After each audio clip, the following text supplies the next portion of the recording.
y a un projet que vous connaissez bien, l'autoroute A69 entre Castres et Toulouse. On a un peu tourné autour de la question, qui prévoit de détruire 500 hectares, donc 10 fois plus de surface agricole, naturelle, riche pour la biodiversité, importante pour stocker du carbone, et qui vont être remplacés par du béton qui va apporter encore plus de chaleur, accélérer les canicules, et je vous passe tous les détails que vous connaissez bien sûr très bien. Suite notamment aux 2 avis consultatifs négatifs de 2 autorités environnementales distinctes, est-ce que vous prévoyez de renoncer à ce projet écocidaire qui est d'un autre temps, qui était pertinent il y a 50 ans, mais qui aujourd'hui, avec les mobilités nouvelles telles que l'on peut imaginer, est totalement hors du temps. Et j'imagine, et on le sait très bien, nous, dans la région, le territoire du Tarn, des populations qui sont complètement contre ce projet, très nombreuses, très nombreuses. Voilà. Donc ma question elle est simple, c'est est-ce que vous allez renoncer à ce projet?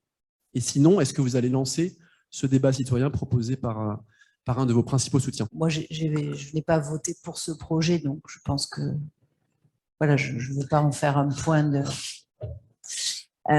effectivement, c'est un projet qui était dans le programme et depuis plusieurs années, hein, la réalité. Au moment où vous posez la question, ce projet n'est pas remis en cause, à ma connaissance, par la majorité régionale. Je pense néanmoins que le débat dont avait parlé José Bové est absolument nécessaire. Je suis très favorable à l'organisation de ce débat. Du reste, ça serait une méthodologie qui est plutôt conforme à la manière dont nous avons d'avancer sur les grands projets publics en Occitanie. Je pense que ce projet il est emblématique en fait des décisions qui vont être prises et ce projet va être regardé un petit peu à la loupe. Et moi, je vais peut-être vous inviter à faire un pas de côté en disant bon, ok, ce projet est complètement anachronique, on l'abandonne. Et dans ce cas, comment compenser les pertes pour les personnes qui auraient bénéficié de ce projet-là? On le tourne à l'envers.